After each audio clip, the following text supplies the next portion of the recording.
Hi everyone, in today's video I'm going to show to you how to open XTB trading account. So the first step is to search on Google XTB trading account and then simply click on the first link, this one here.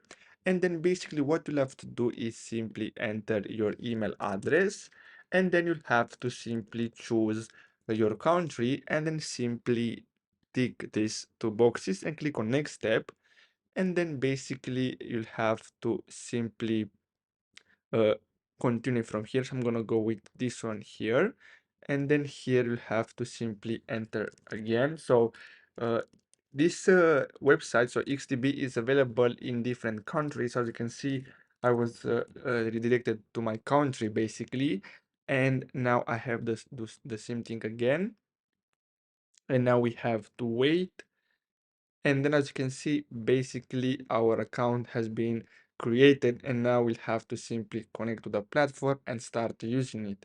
So I hope you found this video helpful. Thanks for watching.